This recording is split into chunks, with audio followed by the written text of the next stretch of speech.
आज हमारे साथ एयरफोर्स की एक्स विंग कमांडर अनुमा आचार्य जुड़ी हुई है। आइए उनसे कुछ बातें करते हैं। स्वागत है आपका हमारे शो में। शुक्रिया। मैम, ऐसा क्या हुआ कि आप आज देश के जनता के द्वारा चुनी हुई सरकार के खिलाफ खड़ी हो गई, जबकि आप खुद एक देश की सैनिक रह चुकी हैं, देश की सेवा कर चुकी हैं? तो ऐसी क्या मजबूरी आ गई कि देश की जनता के द्वारा चुनी हुई सरकार के खिलाफ आपको खड़ा होना पड़ा? मैं देश की सैनिक रही हूँ, सरकार की भी सैनिक रही हूँ, लेकिन मैं पार्टी की सैनिक नहीं रही हूँ। महिलाओं के पहले लॉजिस्टिक्स ऑफिसर्स के भारतीय वायुसेना के बैच की अधिकारी हूँ और मैं लोकतंत्र को सबसे ज़्यादा प्यार करती हूँ। मैं समझती हूँ हमारे देश का लोकतंत्र इतना खूबसूरत है कि वो जिस तरह से था, जिस दुनिया में हम आए थे, जिसमें हमारे माता पिता ने पैदा किया था, उस समय ये भारत का लोकतंत्र बहुत खूबसूरत था। और मैं समझती हूँ कि उस लोकतंत्र को छेड़ने की ज़रूरत नहीं थी, उसको बिना छेड़े विकास होना चाहिए था।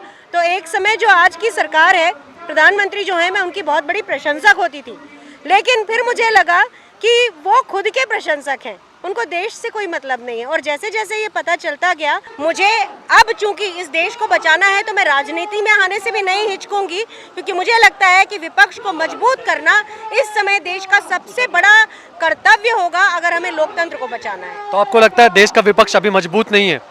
देश का विपक्ष, जिस तरह से एक नैरेटिव सेट हुआ कि विपक्ष खराब है, देशद्रोही है, ये सब हुआ, उसी विपक्ष, जो मैं मेन विपक्ष की बात करती हूँ, कांग्रेस के ही लोगों ने हमारे हाथ में आज़ादी दी थी और कांग्रेस एक धर्मनिरपेक्ष पार्टी थी।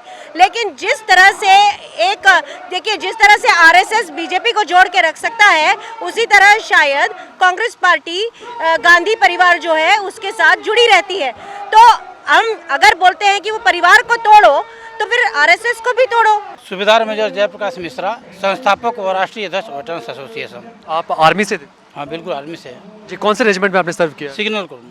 सिग्नल में। ऐसा क्या हो गया सर कि आपको अभी किसानों के साथ आके खड़ा रहना पड़ा सरकार के खिलाफ? देखिए, हम आर्मी से हैं, आर्मी में 31 साल नौकरी किया है और हमने देश के लिए ही काम किया है। लेकिन हमको जब रिटायर हुए तो हमको ऐसा लगा कि अब हमको रिटायर होने के बाद भी हम देश के लिए कुछ करना चाहिए, तो अपना संगठन बना करके और देश के लिए काम करने लगा।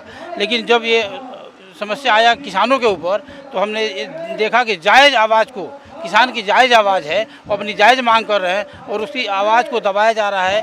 खालिस्तानी, पाकिस्तानी, टुकड़े टुकड़े गैंग और क्या क्या नहीं बोला गया। और हमारा मकसद है कि देश को बचाना, और ये किसान बचे रहेंगे तभी हमारा देश बचेगा। अब सत्ता परिवर्तन नहीं, व्यवस्था परिवर्तन करेंगे।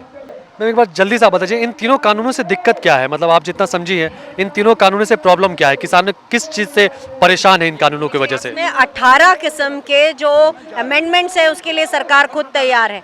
अब उसमें से एक तो ये है कि एमएसपी को लीगली लिख कर दीजिए, क्योंकि जो हमारा देश है ना, वो ब्यूरोक्रेसी पे चलता है। यहाँ जो लिखा हुआ होता है उसे माना जाता है। देश के प्रधानमंत्री लोकतंत्र में खड़े होकर, अपने पार्लियामेंट में खड़े होकर बात को कहते हैं कि एमएसपी थी, है और रहेगी, तो उस पर विश्वास नहीं है आपको? नहीं, विश्वास कैसे होगा? प्रधानमंत्री ने बहुत सारी बातें पार्लियामेंट से कही हैं, 43 उनके झूठ हैं जो सामने आए हैं। तो इसलिए मुझे लगता है कि लिख के देने में क्या प्रॉब्लम, एक लाइन ही तो लगती है भाई, लिखने में क्या प्रॉब्लम है? हम तो दस्तावेज पर जीने वाले लोग हैं और मैं तो फौज की हूँ, मैं डॉक्यूमेंट की कीमत समझती हूँ। दूसरी चीज़ ये है कि एक तो एमएसपी की बात हो गई, फिर एसेंशियल कमोडिटी का जो संग्रहण वाला एक्ट है, वो तो हम सबको बहुत बुरी तरह से प्रताड़ित करने वाला है। दाम बढ़ रहे हैं। तो इस तरह के 18 जो मुद्दे हैं जिसके लिए सरकार खुद संशोधन पे तैयार है, तो चिथड़ा लगा हुआ कानून क्यों बनाती है? एक नया बनाए ना, सब किसानों को जोड़कर किसान आयोग को बिठा कर। तो मतलब संशोधन से इस चीज का हल नहीं निकलेगा, इस कानून को वापस लेना पड़ेगा। आपकी शर्ट में अगर मैं 25 पैबंद लगा के आपको पहना दूं, तो आपको ये नई लगेगी क्या? तो नई शर्ट की तरह बात है ये, उसमें एक प्रॉपर कानून बने जिसमें सारा कुछ इंक्लूसिव हो, किसान बैठ के उसकी चर्चा करें, और उसके लिए सरकार को इतना। लेकिन देश के कृषि मंत्री ये तक कह रहे हैं कि हम एक कमेटी बैठाने के लिए तैयार हैं जिसमें किसान के ही लोग होंगे, वो बताएं कि क्या संशोधन किया जाए। इस पे भी कोई रजामंदी नहीं है, तो ऐसा लग रहा है कि किसान कुछ बात मानना चाहते ही नहीं है। ये कहाँ तक सही है? भैया, देश के कृषि मंत्री का क्या नाम है?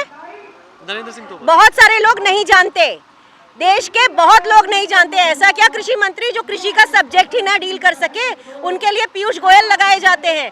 तो ये बात है कि वो खुद किसान भी नहीं है, वो मेरे ही मध्य प्रदेश से आते हैं और भले इंसान है, लेकिन भला इंसान जो होता है वो कई बार दब्बू होता है, वो एक दब्बू इंसान। खुद किसान ने, इसका मतलब देश के रक्षा मंत्री है राजनाथ सिंह जी, वो भी कोई डिफेंस फोर्सेस में नहीं थे पर रक्षा मंत्री हैं। लेकिन राजनाथ सिंह जी को एक चीज देखिए, राजनाथ सिंह एक अच्छे सज्जन व्यक्ति भी हैं और एक अपने अथॉरिटी में भी हैं। उनके वाले जो निर्णय होते हैं उसको दूसरे विभाग वाले लेने नहीं आते हैं। तो एक कमजोर कृषि मंत्री इस देश को आपको लगता है कृषि मंत्री का जो डिपार्टमेंट है वो कृषि मंत्री ना संभाल के कुछ और लोग आके संभाल रहे हैं? नहीं, हाँ आ ही रहे ना। आप देखिए ना, उसमें कौन आता है? पीयूष गोयल आते हैं, दूसरे लोग भी आते हैं, कभी अध्यक्ष आ जाते हैं। तो कृषि मंत्री अगर अपना काम ही नहीं कर सकते तो कृषि मंत्री तो तत्काल प्रभाव से बदल देने चाहिए, दूसरा आके शायद कोई समझौता हो जाए। लेकिन एक तरफ मैम कहा जाता है कि प्रधानमंत्री किसी से राय नहीं लेते, अपने डिसीजन दूसरों पे थोप देते हैं, और दूसरी तरफ अगर कोई राय ले, नरेंद्र सिंह तोमर पीयूष गोयल से राय लेते हैं तो कहते हैं कि वो अपना डिसीजन खुद नहीं ले रहे। नहीं, पीयूष गोयल तो भेजे गए हैं नरेंद्र मोदी जी के द्वारा कि इनके साथ रहो। वो बात नहीं है कि वो उनसे सलाह लेने खुद गए थे। अगर नरेंद्र सिंह तोमर जी को सलाह लेनी पड़ेगी तो शायद वो शिवराज सिंह चौहान से लेंगे, एक ही प्रदेश के हैं और शिवराज सिंह तो किसान भी हैं। वो पीयूष गोयल को वाणिज्य मंत्रालय से नहीं लाएंगे। ये थे हमारे साथ देश के कुछ पूर्व सैनिक जो अपने साथ देने किसानों के लिए अब मंच तक आ चुके हैं। और मेरा बस सरकार से यही सवाल है कि लोग कह रहे हैं कि ये किसान नहीं है, कुछ विपक्ष के गुमराहे हुए लोग हैं। अगर इनमें से सिर्फ 10 किसान भी हैं, बाकी सब मान भी ले विपक्ष के हैं, तो इन 10 किसानों को समझाने की जिम्मेदारी किसकी है? ये सरकार की जिम्मेदारी नहीं है क्या? इन किसानों के प्रति जिम्मेदारी किसकी है? कैमरामैन मालव के साथ मैं विशाल सिंह, द स्लॉगर्स।